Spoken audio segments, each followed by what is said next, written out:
Nipa, boys and girls, my name is Michael S.K. and welcome back to Higurashi When They Cry, Chapter 4. We are now alone with the informant that Uechi-san has set up with us, and hopefully we can get some information that will assist us in this investigation.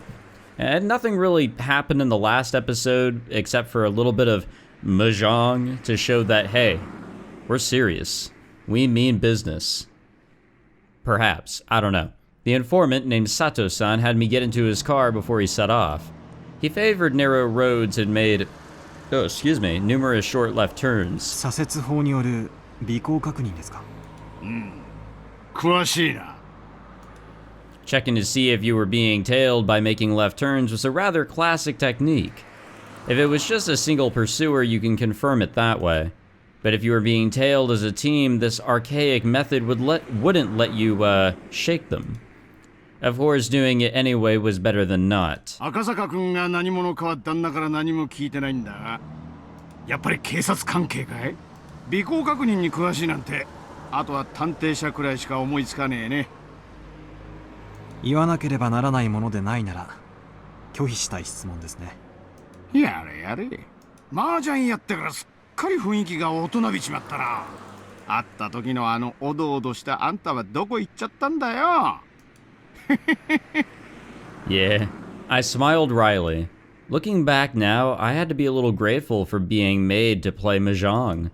Thanks to that, I was able to relieve some tension. Eventually, Sato-san, confirming that there were no cars following us, slipped outside the city. We were on a pitch-black country road, unable to see anything besides the lights outside. The only things I was able to hear were the hum of the car's air conditioning and the chirping of insects and frogs. 旦那からHinamizawa村については多少のことは聞いてんだろ？御三家という旧家による支配や、現在はSonozaki家が一党独裁をしているとか、そういう話ですか？そこまで知ってるならくだらない前置きは省略していいな。ではお願いします。犬飼大臣の孫の誘拐に鬼ヶ淵死守同盟が関与しているか否かを。Sato-san checked the rearview mirror one more time to confirm there wasn't anybody behind us before speaking. 昨夜、園崎本家で親族会議が開かれたそうだ。親族会議ってのは旦那から聞いてるか？いえ。普通に親族会議って言ったらまあ親戚が集まってお茶でも飲むようなもんだよな。だが園崎本家の親族会議っていうのはそんなのんびりしたものってわけが違う。A family council held by the Sonozaki main house. That would be a meeting between those who truly controlled Hinamizawa village. They wouldn't be talking about private family matters. It would be about the village as a whole. About organizing activities against the dam project. Among other things, everything would be decided there. In reality, they were deciding the fate of the village. At the head of the meeting was Oryo Sonozaki, more or less called Empress Sonozaki. As the ultimate decision-maker of the clan, she was to be feared and respected. Infirm with old age, she was often unable to stand on her own, but her words carried enough weight to sway the fate of the village. It seemed that lately she had grown weak, and on days where she wasn't feeling well, remained bedridden. Family councils that occurred while she wasn't feeling well took place with her on the floor, in the middle of a dignified Japanese-style room, still in a futon, only the upper half of her body sitting upright, a stern look on her face. That was Oryo Sonozaki. Sitting next to her was her heir, Mion Sonozaki.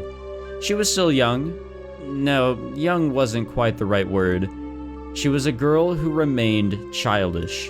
Her role was to merely sit beside Oryo Sonozaki, sometimes responding to her requests. However, she was the only one deemed worthy to succeed Oryo. She had the same hawkish eyes, enough to give pause to anybody who so much as looked at them. Much was expected to her in the future, this granddaughter of the Sonozaki's leader. And also on either side of her sat several other important members of the remaining three families, the Kimiyoshi family and the Furude family. First on the list for the Kimiyoshi family was of course the mayor of Hinamizawa village, Kichiro Kimiyoshi. And lined up beside him were several more of his direct relatives. Opposite to them sat the other of the three families, the Furude family. The Furude family was only comprised of the family of a Shinto priest, so the only ones sitting there were said priest, his wife, and their daughter Rika. Rika was doted on by many of the older folks in the village, and it seemed that Oryo was no exception. While the stress from just attending a family council was said to be enough to shorten your lifespan by 3 days, it seemed like Rika was the only one exempt from that. No matter how charged the atmosphere was around her, she paid it no mind, instead humming along as she doodled in a sketchbook.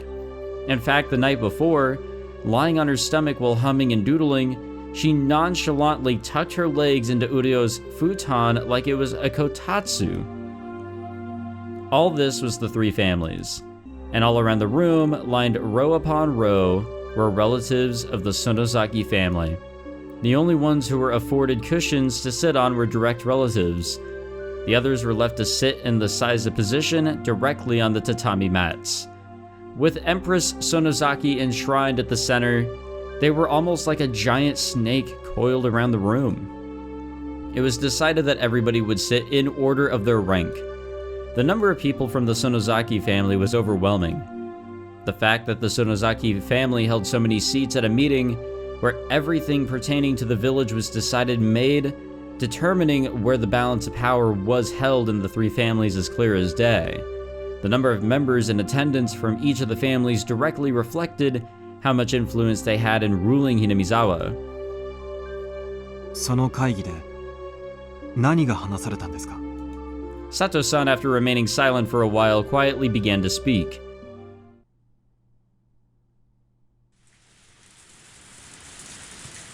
マスコミ関係に支払ってる謝礼金の額が大きいんじゃないかい? I'm starting to really wonder about Sato-san here. He seems to know quite a lot of information that no ordinary man should know. Breaking the long momentary silence was the head of the Kimiyoshi family, Kichiro Kimiyoshi. The Onigafuchi Guardians wasn't a business. They were nothing more than a private organization pushing for the cancellation of the Hinamizawa Dam project, with no reliable source of income. Fundraising had always been a problem. When they first started operating, they had managed to collect a sizable amount of funds through donations, but as the conflict dragged on, that amount was steadily declining. 石を投げるだけが全ての時代じゃないさ。マスコミの力も侮れないのは重々承知しているし、今後もその力を借りたいのは同じさ。The expressions of the people related to the Sonozaki family were sullen, as the one who suggested that they should borrow that power was the family head, Oryo Sonozaki. The battle wasn't just about force of arms. In this civilized age, there were civilized methods of fighting. Oryo suggested that, creating a strategy incorporating the mass media. Oryo's foresight was spot on, and the effects of that plan, while at first unclear, slowly began to manifest. If the physical confrontation at the construction site was meant to delay progress on the dam by even 1 day, then the propaganda war using the media was aimed at attacking the dam project itself. At first, there were those who had doubts about that strategy, but there was nobody now who called those results into question, But in order to maintain those media ties, a colossal amount of money was required. As long as the amount of funds they had was abundant, things would turn out fine. It couldn't be argued that it was a massive expense, but the results spoke for themselves. But with the conflict continuing to drag on, the circumstances had changed. The head of the Sonozaki family, no, the one who sat at the pinnacle of the Hinamizawa's three families, Uryo, had suggested the idea herself, so it was already untouchable and continued to be allowed to drain from the budget. Nobody acknowledged that it should be so allowed, but nobody could say anything. That was the price of dealing with the mass media. どう思う? Oryo-san. The only person who could object to a plan proposed by the head of the Sonozaki household herself was probably Mayor Kimiyoshi. Excuse me, I almost said Major. Oryo, with a hard-to-define expression on her face, as if she had severed herself from the fetters of moral emotion. Goddamn. Simply listened quietly to Kimiyoshi's words. But really, it was hard to tell if she was quietly listening or didn't even have the intention of listening at all. 去年機関士の値上げの理解を得るのにも随分苦労したじゃない。一度だけってことで理解を得て、また今年もってわけにはいかないよ。ねえ、古手さん。The mayor looked to the priest and his wife from the Furude family for affirmation. The priest gave a vague expression, avoiding a prompt response, but his wife gave her answer without a second thought. そうですね。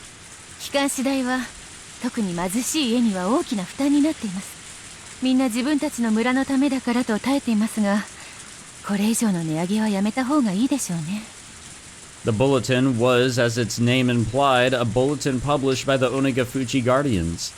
It outlined the Alliance's activities, ideals, and resolve, but you couldn't deny the contents were rather, piecemeal?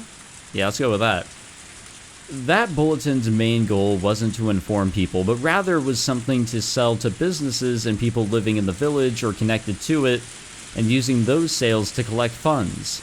In other words, it had become something of a tax.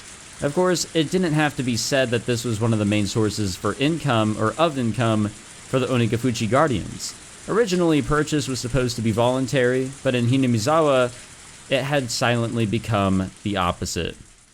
In the neighboring towns as well, it seemed that many businesses were buying copies just to avoid butting heads with the Alliance. The priest whispered to his wife to not say anything unnecessary, but was struck down decidedly with a cold glare.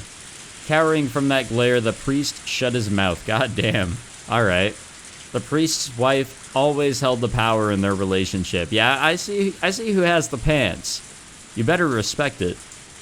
That was because she was the one who carried the Furude bloodline. Ah, okay. Now it makes sense why she's wearing pants. The priest merely married into the family. He was nothing more than somebody who adopted the name just to join the three families. He should have been able to find a spot fairly high up in the hierarchy of things, but the lack of authority in his voice meant that he had still not gained any favor. Casting a backwards glance at her rather disparate parents, Rika continued to doodle whimsically without paying them any mind. Signaled by a look from Oryo, Mion brought her ear closer to her grandmother. There, something was said to her in a quiet voice. After responding with a couple questions with a nod from Oryo, Mion looked around the room and conveyed her grandmother's words. 機関士の値上げもやむを得ません。 Kimiyoshi made a face like he had just bit into something unpleasant, but that expression quickly disappeared like it had never happened at all. だけどミオンちゃん、君だって分かってると思うけど、機関士の負担は決して軽いものじゃない。南沢の全ての人間にかかる重みなんだ。あんまり負担をかけすぎれば内部から崩れることだって。内部から崩れるのは誰ですか？どれって別にそういう意味じゃ。最初に崩れるのは誰かと聞いています。 Being cross-examined by a girl who still had fragments of childishness remaining within her, the words struck in Kimiyoshi's throat as he sunk into silence. Now we're seeing another, side of Mion here, and we've seen this in Chapter 2, where we had the Mion that we're used to, the childish one, but can also be serious, but then Mion Sonozaki.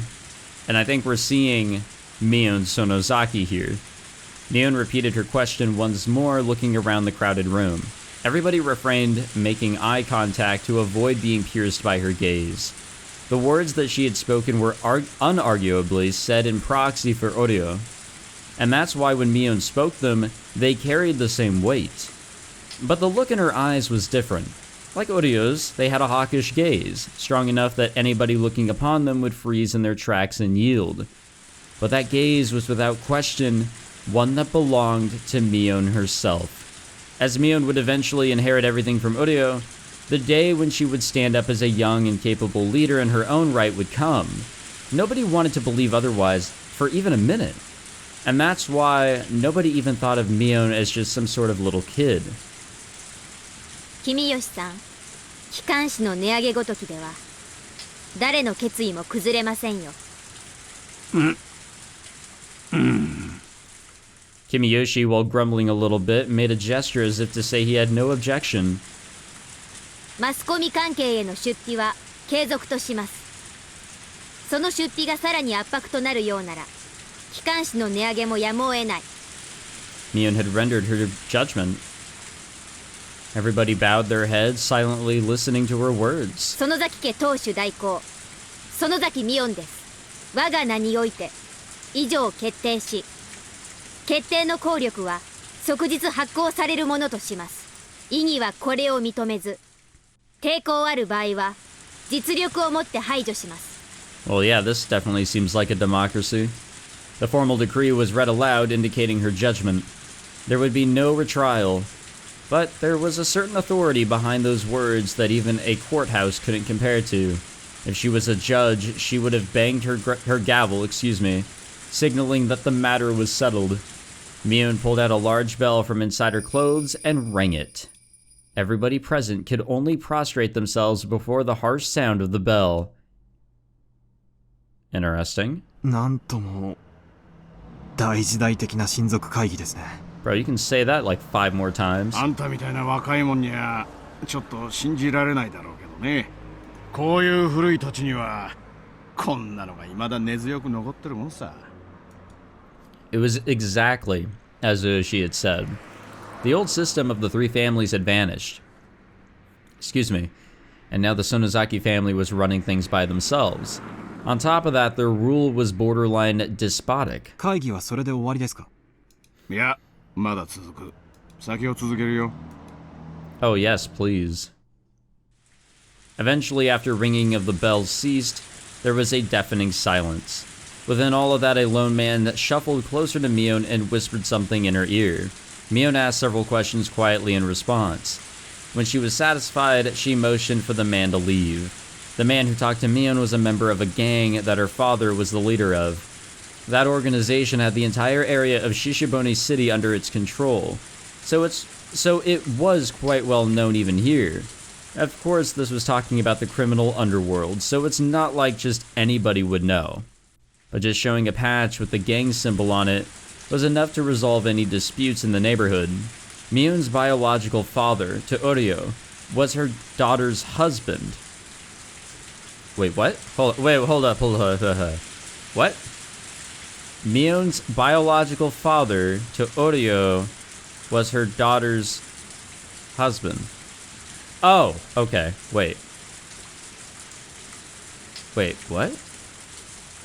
That is so confusing. So dad is basically married into the family in a similar way to the Furude family? Why is it worded like that? That is confusing.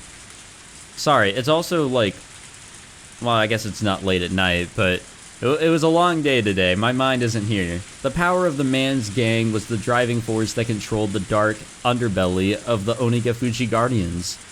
And so that man, from his position as the next in line to control the 3 families, continued to coerce everybody around him with his unconventional presence. Excuse me. Damn. I'm just, unable to breathe. Or speak, or live. Mion exchanged a look with her father. Was it okay for her to tell what she had just heard directly to Oryo? It looked like she was asking him that question. Her father gently but firmly nodded his response.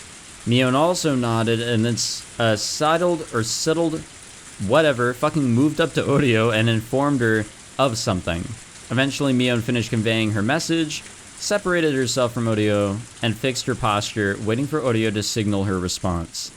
It wasn't often that Oryo showed any emotion, and that's why when she started to laugh quietly, a vague sense of uneasiness crept over everybody in the room. そうだ。難儀なこともあったものよの。Oryo was laughing so happily that Kimiyoshi had to hesitantly ask. どどうしたんだい、お嬢さん。我らにとって土地が母なら、この度のダムの騒ぎは母の命を脅かされる騒ぎっちゅうことだろうな。Kimiyoshi, unable to comprehend the meaning of her words, looked confused. Alright, well, at least I'm not the only one.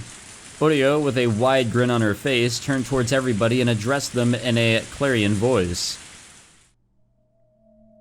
ダムの親玉の大臣がの、孫さらわれちまって、右往左往しとるっちゅう話だ。こんれでおあいこだの。Well, that 100% confirmed every suspicion there was. I mean, I kind of called it early. And to be honest, I kind of thought about it in the beginning. Like, oh, there's my dog. He also confirmed it. Or thought about it in the beginning. That most likely, because, I mean, we're going to Hinamizawa for a reason. Like, this story exists for a reason. There has to be some sort of, like, conflict. And it makes sense with everything that we've learned that the three families, or more specifically the Sonozakis, would be involved with this. Bakana. Information on the kidnapping of Minister Inukai's grandson shouldn't have leaked from anywhere. Oh yeah, I guess that's also important. How did they know? Even we didn't know much about the kidnapping incident. Exactly how did an antiquated household so far away from Tokyo come to know of it? It was a tranquil place, but I couldn't help but have an uneasy feeling about Hinamizawa village. Wait. Unless, maybe they're not exactly behind it, but they're connected to it, and they're just going to be taking this as a dub, you know? They'll take this victory. Oh, you're going to fuck us over? Well, now you're going to get fucked over. Therefore, we're even. At some point, I had mentally filed this place away as unrelated to the incident at hand, and that mental paperwork had just blown away in the wind. どうして鬼ヶ淵氏主導名が知っているんだ。 Sato-san, unable to come up with an answer, fell into silence. すみません。続きをお願いします。なあ。 Yeah, we need to know more here. 犬飼建設大臣のお孫さんがさらわれた。お嬢さん、それは本当かい？ The major of an incident was nowhere to be seen in the newspapers or on TV, or that major, I'm sorry. But in Hinamizawa, there was nothing strange about Oreo knowing something that the rest of the world didn't. 我らの痛みは母を失う痛みじゃの。それに値するとは思わんが、孫を失う痛み。Maybe they're not involved. Like, maybe it is just them, you know, taking the dub. 少しは答えるといいんじゃがの。 Wait, what? That wouldn't make sense, because we heard the guys, the goons, talking about how they'll report to the main family or some shit, right? That has to mean the Sonozakis. なあ。 Unless they're just feigning ignorance right now. The last question wasn't addressed to anybody in particular. It was as if she was looking for consensus. だが、土地と人様の子供ではわけが違うの。隠すのは構わんが、怪我だけはさせたくないものやの。Oh? こにゃ何の罪もね。大事にしたいな。それはつまり鬼ヶ淵氏主導名が誘拐事件に関与しているということ。 More specifically, the Sonozakis. Come on, we gotta narrow it down on them. 必ずしもそうとは言えねえな。どうして当主であるお涼がこれほどまではっきりと誘拐した孫の処遇について指示を出しているのに。兄さん、こりゃね、園崎家のいつものことなんだよ。いつものこと？それはどういう意味です？ Let's say there is a particular problem, one that wasn't exactly favorable for the Sonozaki family.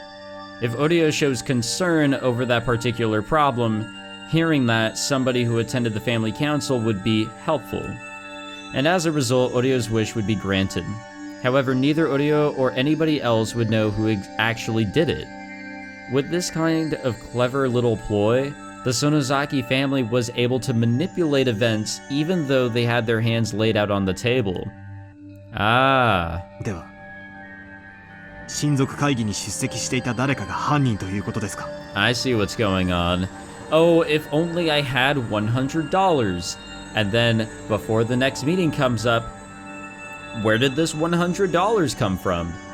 Somebody at the meeting heard the plea. And somebody came through. あるいはそもそも犯人なんかいない可能性だってあるよな。Not that $100 is a lot, but you get what I'm saying, right? 俺自身、その万座の一同の中に誘拐犯がいるって確信を持ってるわけじゃない。Ah, that's smart. ただ、自分の意見を述べただけさ。She spoke in such a vague way. It was an odd and unpleasantly secretive way of doing things. Were they involved or weren't they? I couldn't see beyond the veil. This much, however, I could say with certainty. This kidnapping was an ironclad secret. No matter how high a position somebody was in, even they wouldn't know about it. If there was somebody who would know about it, they would be connected to public safety. In other words, one of us. The only other person were people connected to the case itself. Including the minister, there would be people affected by the incident. Or the people that committed it. In any case, there was no way an old household in a place removed from Tokyo by over 6 hours of highway travel should know about it. Them knowing it all was already strange. My suspicions began to accumulate. Like falling snow. 孫の誘拐について俺が述べたのはここまでだ。あんたの知りたかったことが含まれてりゃいいんだがな。あとは兄ちゃんの仕事だな。何のお仕事やってるか知らんけど、園崎家を相手にするなら相当の覚悟でやっとけよ。大石の旦那は怖いもの知らずだけどな。あれでも 2,3 回は襲われてる。最近は来てないけど、一時はオフの時も防塵ベストを着込んでたんだよな。ええ、忠告ありがとうございます。気をつけることにします。標準語が流暢だよな。Hey, thanks. 兄さんは東京とかの人？え？それが何か？ Investigators were always close to danger. It was best not to divulge any information on myself. 兄さんのお仕事だけどさ、ひょっとして警視庁の公安部の人ってことある？ I couldn't remain silent here. It would be the same thing as admitting it. え？まさか。こっから旦那からもらった金の範囲には入らないんだが、兄さんとは今日宅を囲んだ仲間だからな。サービスってことで話してやるよ。お寮から誘拐の話が出た後。Oh shit. もう一つ話題が出たんだ。 Please don't tell me that we were brought up. I mean, this was last night, so we came as a tourist today. What was talked about in terms of us? Because we were in Hinamizawa the day before, but we were kind of like in a disguise and we came with Uishi. Another topic that Orio brought up, and right before he told me this, Sato-san asked if I was from the Metropolitan Public Safety— oh fuck yeah, we were brought up for sure. In other words, what those two things meant caused a chill to run up my spine.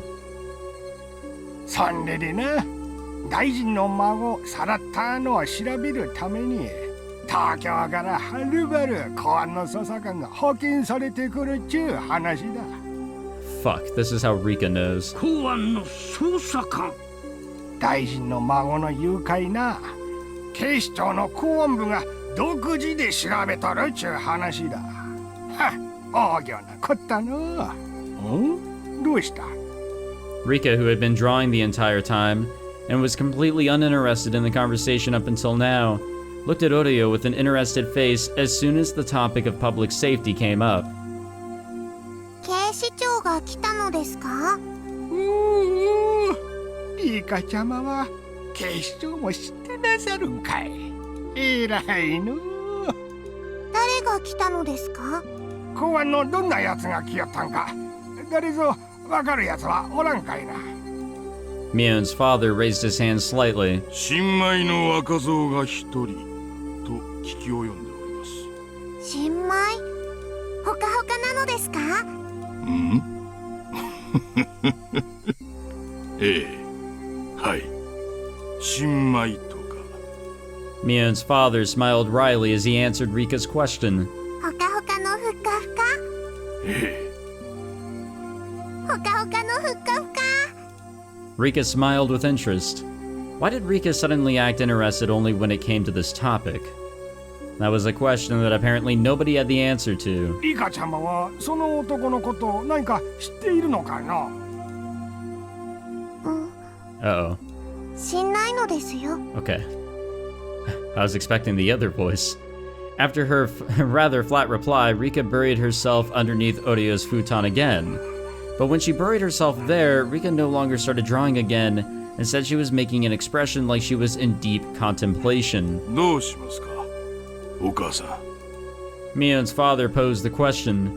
He had the type of uncouth expression on his face indicating that given the order, he could snuff the problem out at any time. はるばるHinamizawaまで来よった。 Show him a good time. しばらくはのんびりさせてやるのもよかろう。泳がせろということでしょうか。Mion's father asked in response. Orio smiled thinly as she responded. ほっといたれな。が、あんまりおいたが過ぎるようやった。そん時は遠慮せんとな。なめられるのはすっきゃせんね。Alright. なんて話があったそうだ。まさかあんた、その警視庁の新米じゃないよな。まさか。The sensation of cold bristling fear began to crawl its way up my back. This family council took place last night. In other words, yesterday. Then today, when I was dressed up as a tourist headed towards Hinamizawa, my cover was already blown? Yeah. When I remembered the first person I met when I got to the bus stop, I couldn't breathe. The person at the family council who expressed interest in the man being dispatched from the Metropolitan Police, Rika Furude. And then the person who was waiting for me the whole time in the bus shelter, Rika Furude. It was an unthinkable image. No, it was a delusion. When we met at the bus shelter, did Rika-chan already know my true identity? Did she know that I was Akasaka, dispatched from the Metropolitan Police Department, and come to meet me? And then, including Major, why do I keep fucking saying Mayor Kimiyoshi, every villager that I met, everybody knew but just pretended not to know? Because Oreo had given instructions not to interfere. Thinking about it logically, it didn't seem possible. I met quite a number of people. If there's people that are good at acting, then there's people who are bad at hiding things. If there was that many people, then there should have been somebody among them who knew I was from public safety and couldn't hide their hostility.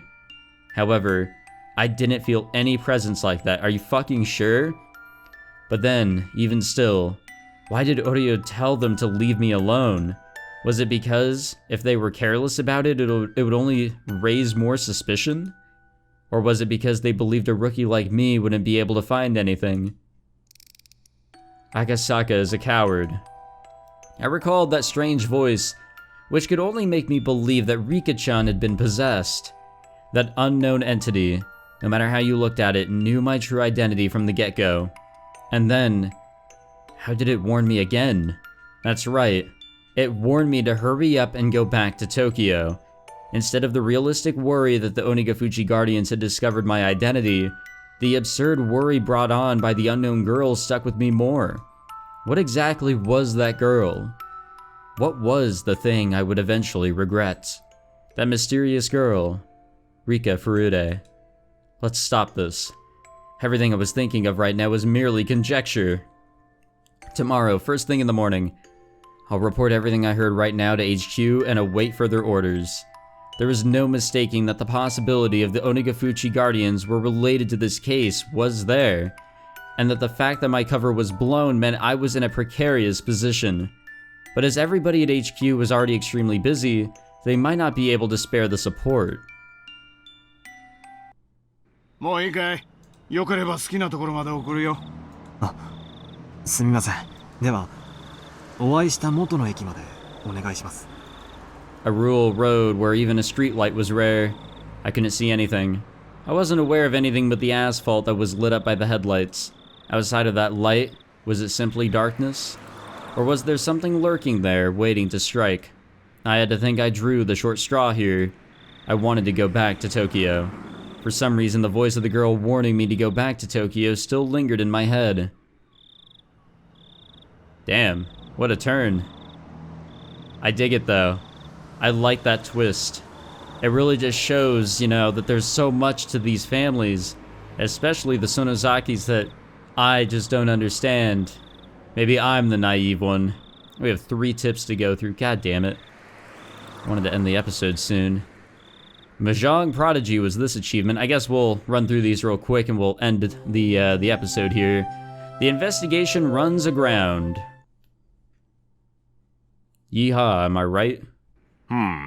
昨日銀座の料亭でお会いしてね、そういう話が出たんだよ。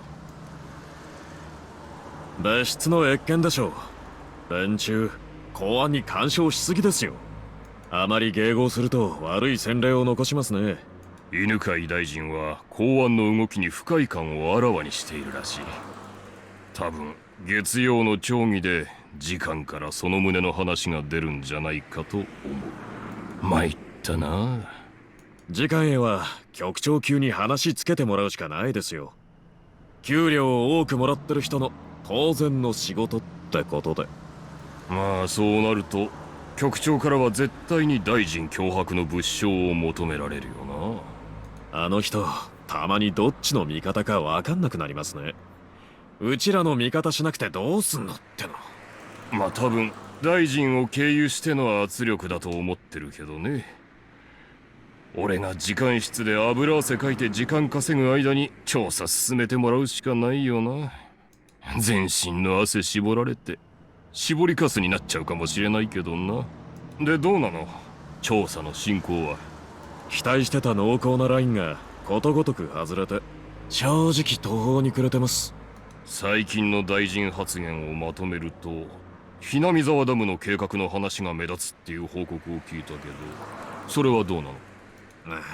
目立つっていうか、本当に微細な程度の違和感ですね。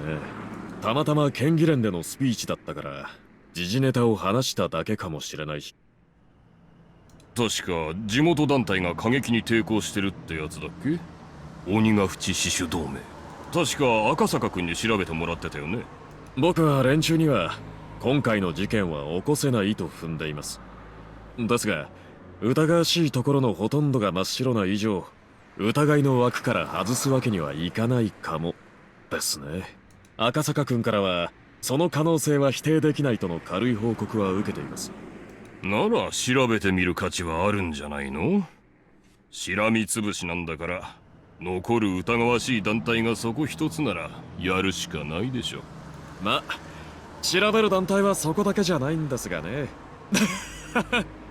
鬼ヶ淵と同じ程度のレベルで疑わしい団体になるともう相当の数になりますよ。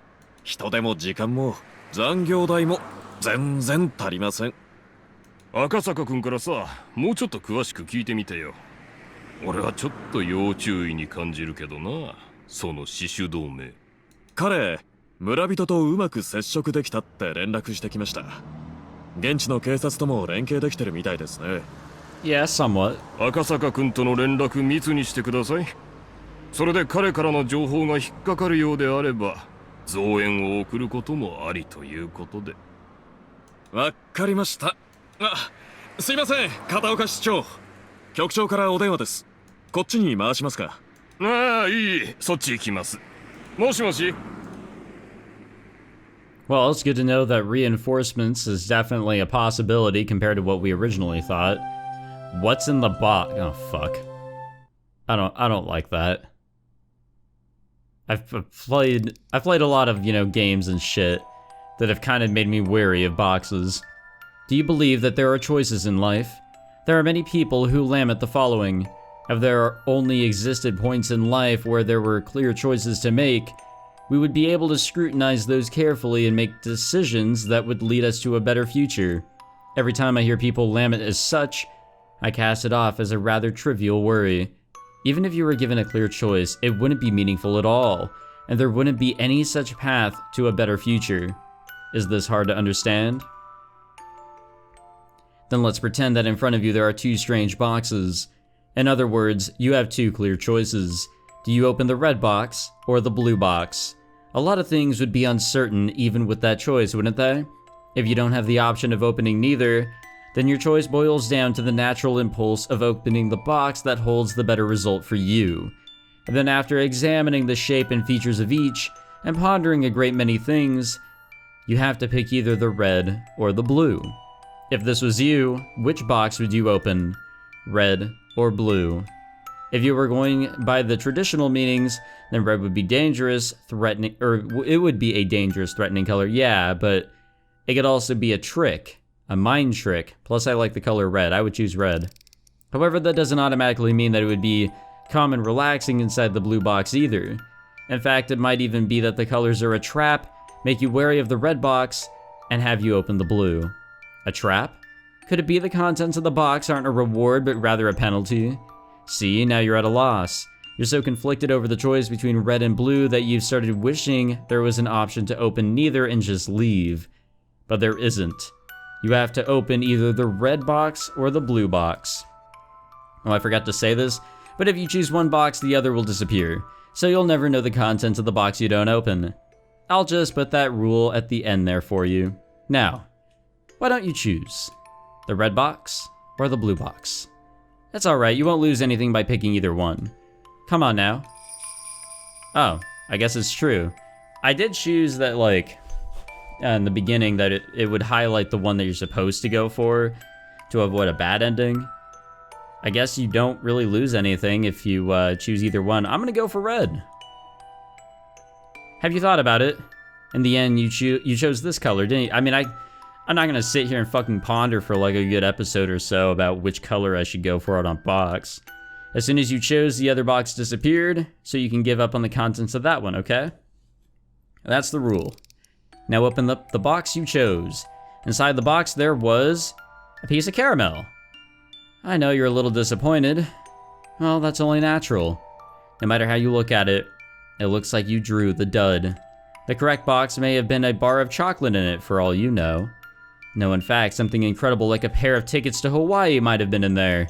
But even if you wanted to verify that, the other box has already disappeared. There's no way you can check now. But if you think about it from an optimistic point of view, just maybe the other box was empty, and this box was the winner. And being satisfied, or perhaps not, with such a cheap prize, you pop it into your mouth and start chewing it happily. So what do you think in the end? If you were given a second chance, would you try to open the other box? But unfortunately, the chance to choose between the red box or the blue box has come and gone, never to be seen again. The chance to change your selection will never come. Don't your parents often say every choice you make in life only happens once, so choose carefully? Hahaha. See? Choices aren't that great after all. Aren't you a little disillusioned now? Who the fuck is talking to us? What is this supposed to imply? Does that mean that choices are coming up and I should be aware of them? The glint in the demon's eye. Oh great, I'm sure this will play out nicely. I'm sure this will just be fucking sunshine and butterflies here. お通夜が明日の午後6時からになりまして、告別式があさってのお昼12時から13時までになりまして、会場は沖宮セレモニーホールになります。すっか。池澤助役のお孫さんの葬式じゃ、何にも挨拶なしってわけにもいかんね。みよ、代わりに出てえな。うん、了解。喪服で行く？香典はいくらくらい？学校の服でえんね。前のボタンちゃんと留めてくんねよ。香典は5万。10万包んだりな。世話になったかんな。Mion quietly whistled in awe at the exorbitant amount of money her grandmother was offering. 池澤さんはな、沖宮の事務所長だった頃からしっかりした人だったね。役人は挨拶って言っても絶対に玄関までしか来ん。でもな、池澤さんはわしがお茶を勧めるといっつも上がってくれて、ちゃんと話を聞いてくれた。人の話を最後まで聞く、本当に鏡みたいな人だったんね。The two guests made a show of nodding, making it clear that they were paying attention as Odio reminisced. The sight of them trying not to get on Odio's bad side was humorous enough to elicit laughter from Mion occasionally. で、池澤助役のお孫さんはいくつで亡くなったんね。